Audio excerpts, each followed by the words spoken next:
Hi there, I'm Deryck, a recovery coach and the founder of Beyond Booze, an incredible online holistic program for getting and staying sober based on my own personal journey and a long experience with alcohol. Today I want to talk about my 14 days in ICU or critical care unit on life support from alcohol abuse, and that was back in 2009, because it's my wish that by sharing the cost and the reality of what can happen to a smart, normal guy who happened to be a high-functioning alcoholic, that I can help men and women in this, perhaps in the same old shoes that I was, get help and get support and kick this dreadful thing to, or the terrible thing to the curb. Now you may want to check out a video prior to this, which is 4 signs that you're a high-functioning alcoholic, where I share my background prior to the ICU visit and the life support thing, where I was at my lowest point, and of course, maybe I'm about to be extinct. So that's prior to this video. The ICU visit experience was, I can only tell you, was worse. I think if the death might have been better. I'd been drinking 2 bottles of vodka a day for about 6 months, plus red wine, so about 1.5 litres of vodka, if you know what that is, and that would start at 5 in the morning. I eventually, in April of 2009, one morning woke up and I was in huge amounts of pain, and it had been stirring up for a few days in my abdomen, and I went to the docs and I collapsed on the floor. Next thing you know, he injected me with pethidine to stop this horrible pain, and before I knew it, I was in the back of an ambulance on my way to intensive care, to a critical care unit. My body was shutting down. I didn't know, but that's what was happening. I spent 9 hours lying on my back in huge amounts of pain, where they were doing test after test after test after scan, taking bloods, and doctors sort of looking at me thinking, maybe this guy's not going to make it, and that thing, and you could feel it. My temperature was over 40. My resting heart rate was over 180 beats a minute. And what else? All sorts of, I was sweating, I was in huge amounts of pain. And I think after about 9 hours, a treating doctor came and saw me, a bariatric surgeon, and he had the results, and he said, "Look, Deryck, you're really sick. We're not sure what we can do, but you've got acute pancreatitis." And I had to fess up about what I was drinking. So it was I even found it hard then. I said, well, 2 bottles of vodka a day plus the red wine. I'd been doing that for 6 months, and that was my normal day. And he sort of, raised his eyebrows and was like, gosh. He then said to me, which was really scary, he said, "Look, there are kids that are half your age." I was early 40s. There are half your age that come in here after a Friday night binge, drinking half what you had been drinking, and they never went home on the Monday. And I don't know whether you're going to make it. I thought, far out, like this cold sweat came over me, this whole realization thing, shit, and it was panic. There was fear. I was speechless. I felt ill, and then with that, I did vomit. I threw up, and it was this really dark red blood. It was really dark, like almost beetroot red, and that was a projectile. It was felt like it was a couple of litres, it looked like, and it was all over the nurses, all over the floor, and it hit the wall. And next thing I knew, I was back in the ICU ward.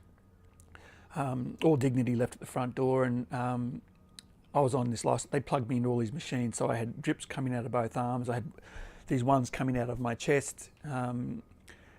And they were doing everything they could to keep me alive. And I was touch and go for about 4 or 5 days. And as I said, I was told maybe 20% chance. But they gave me morphine, which I got semi-addicted to, and even coming off that was incredibly painful.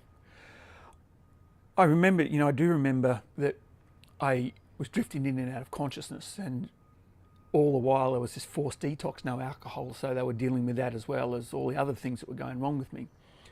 And I don't know where I was. I had these out of body experiences at times where I was actually looking down at myself and thinking, and I don't know whether that was me dying or partially dying, I don't know, but I'm still here now. This is me. I I did get visits from a lot of friends who I hadn't seen in a while, and they were blown away by the fact that they think, well, man, of course, how the hell did this happen? We had no idea, man. Like, you're the last person that we thought might have a reason to drink. And they didn't know what was going on in my personal life and the pressures I was under, but it was then that I really had some home truths, and I started to get really honest with myself. There was a lot of work to be done, as it turns out, further on, and I'll tell you more about that as we go forward. But I do remember one thing that was probably pivotal about purpose and saying, well, there's more for me to do, is when my toddler 2-year-old came in after about day 5, 6, and he's just looking up at me, says, was this a geggy, which is what's his daddy? And he was referring to all these machines, banks either side of me, banks of machines, and I was plugged into, and hoses coming out of everywhere. And I just said, Daddy's getting new superhero powers. And I didn't want this to be a bad experience. I just wanted that to be his belief. And he doesn't have any recall of it, which is, thank God. Maybe there's something in the subconscious, but I don't know.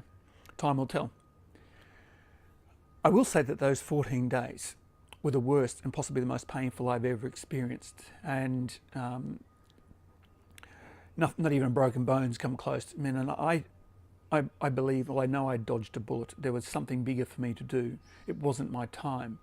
And whatever that thing was, I didn't know it at the time. I just, there was this inner gut feeling, man, you've got something bigger in your life to achieve.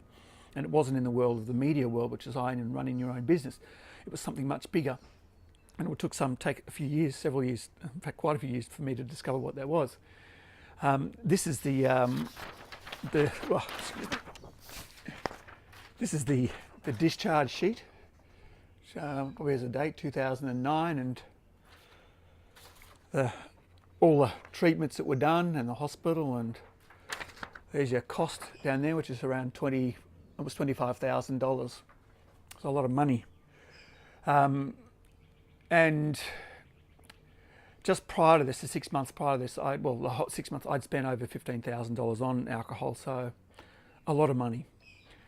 But though I'd done this forced detox in the hospital, I hadn't done the really deep work, the triggers, and I did stay sober for many years, and I continued to heal through doctors and that sort of stuff, but I didn't get inside here. And to work out what's lasting sobriety looked like and how to do that.